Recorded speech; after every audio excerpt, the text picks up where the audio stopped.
దేవుడి సహాయం చేసే స్థితిలో నువ్వు ఉన్నావో లేదో ఒకసారి చూసుకోవాలి.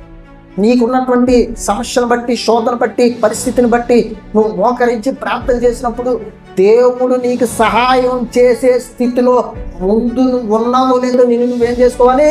పరీక్షించుకోవాలి, నిన్ను నువ్వు చూసుకోవాలి.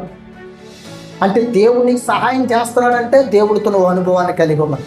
దేవుడి దగ్గర నుంచి ఎటువంటి సహాయం ఎన్నిసార్లు ప్రార్థన చేసినా నీకు రావటం లేదంటే అర్థం ఏంటో చెప్పమంటారా? దేవుడితో నువ్వు అనుభవాన్ని కలిగి లేవు అన్న సంగతిని గుర్తుపెట్టు.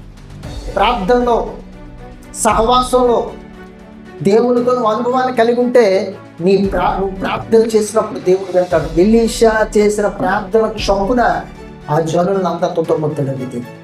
ఎందుకంటే ఎలీషా ప్రతిరోజు దేవుడితో అనుభవాన్ని కలిగి ఉన్నాడు. ప్రార్థన అనుభవాన్ని సంపాదించుకున్నాడు దేవుని దగ్గర.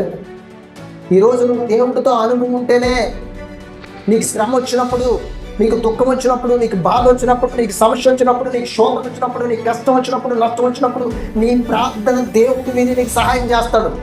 నీకేదైనా అవసరం, కష్టం, నష్టం వచ్చినప్పుడు మాత్రమే నువ్వు దేవుడు నీకు గుర్తుకొస్తే, నువ్వు అప్పుడే దేవుడికి ప్రార్థన చేస్తే నీ ప్రార్థన దేవుని సన్నిధికి చేరదు.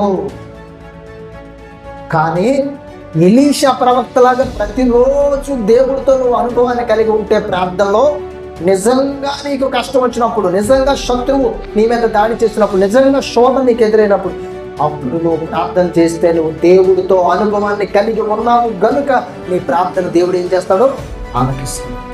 నువ్వు ఎన్నిసార్లు, ఎన్ని రోజులు, ఎన్ని విధాలుగా ప్రార్థన చేసినా దేవుడి దగ్గర నుంచి నీకు సహాయం రావటం లేదంటే, దేవుడు తన సహాయాన్ని నీకు పంపించడం లేదంటే అర్థం ఏంటంటే దేవుడికి నువ్వు దూరంగా ఉన్నావు అన్న సంగతి గుర్తుపెట్టుకోవాలి.